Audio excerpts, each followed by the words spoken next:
So, hi guys, welcome back to my channel. It is Ian here in Beijing, and one day over Christmas, I will explain that noise where it came from, might make your day. It's been a funny old week. Myself and Lisa have had COVID. I tested positive last Sunday. It's been a rough week.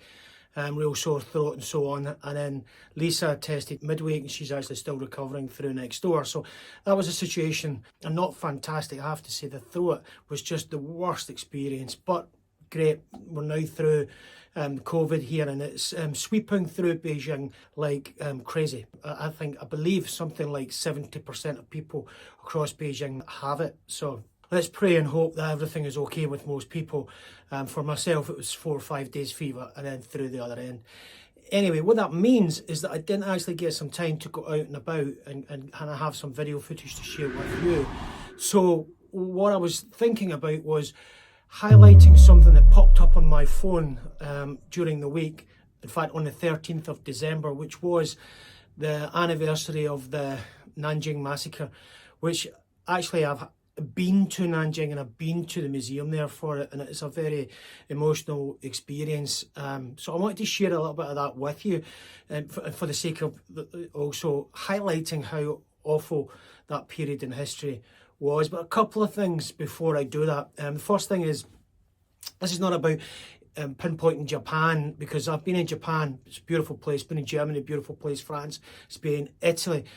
All these places have real bad histories to be uncovered over time. In fact, I am from the UK, and we're the daddy of the worst atrocities that we've ever created in the world, I think. And then you've got America, and it's a beautiful place, but at the moment they're not covering themselves in glory about how they treat people. So it's just fact. So I'm not here about judging Japan, although I do think they've got some responsibility to identify and at least teach that in their history, because I don't think they necessarily do teach it that much in history. But you might know otherwise, and if you do, then please let me understand. But my understanding is that they don't. Anyway, that's the first thing. The second thing is, I'm not going to spend too much time talking about the museum. I'll show you some pictures and stuff, but I just want to pick up on the end of it as something that happened as I came out the museum, which really helped me understand more about Chinese people. And then the other thing really is, the city is not all about the massacre. The city is outstanding. It's a beautiful city. The streets are so clean. The people there were so nice and so helpful. There is a big beautiful lake there. Actually, I took a boat and went across, and it was great. The city wall was outstanding. It's an amazing city wall that goes around the part of the lake part that I was in, and the views from that lake and the views from the city wall were just outstanding.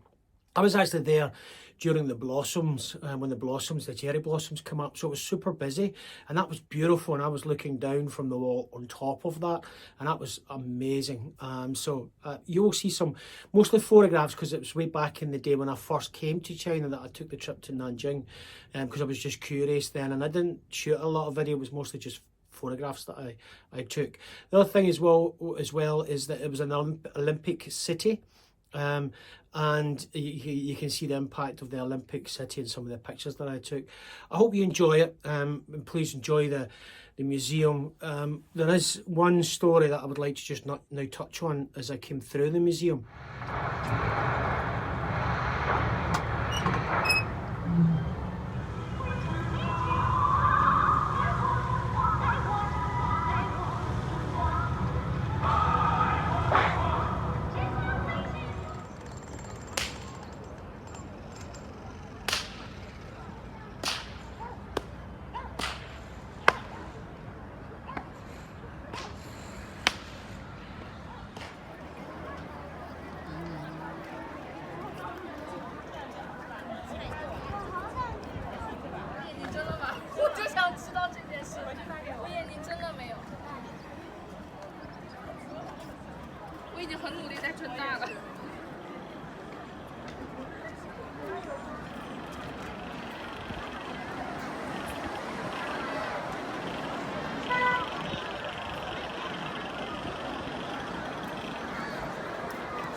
So as you go through the museum, and the museum is the big title's around 300,000, and just to give you some clarity, the museum is dedicated to a period in time which was on the 13th of December 1937 in Nanjing, which is in Jingsha province.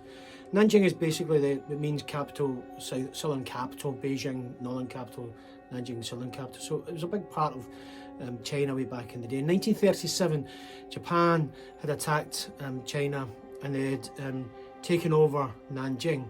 And then from the 13th of December, for 40 days, they slaughtered and killed 300,000 people. And then all the other stuff you can just imagine that went on in that period of time. And it's horrific. And when I was in Nanjing, I was aware of it briefly because someone had mentioned it to me and said I should go visit. And so I did the wall and everything. Then I decided to go and visit the museum, and I just wasn't prepared for the emotion of it. It was just so tough. I mean, the museum really positions the horror of it well. You get to see what happened across the 40 days. Some of the things that was just, it was just, I'm glad I did it. It was just a terribly emotional thing. And when I came out the museum, and I'm a big hairy arse guy from Glasgow, I mean, come on, I've seen some stuff in my life, but it was just awful. And the thing that really brings me back to that, I think people are inherently nice, and we get dragged in these directions by our leaders and crazy politicians and mad crazy ideas about war. When I came out the museum, I had just needed some air. It was just awful. And I was sitting on a park bench, and you'll see a picture of my view from the park bench. And I was just sitting there. I wasn't using my phone, but I was just contemplating what I just watched and understood. Because from the West, we don't understand this thing happened. I never knew about it. And this is one of the things, again, we never get taught in the West, Asian history or the real World War II, not just our European war. Anyway, I was sitting on this bench, and this lady came up, and she had noticed I was just sitting there, and she asked me if I was okay, and I said, yeah, I was fine. And she smiled, and she sat in the next bench to me. And then I could see out the corner of my eye, there's a group of men, I think roughly the same age as me. They were very, very well dressed, but they were uncomfortably well dressed, and I could tell that they fixed their hair and stuff.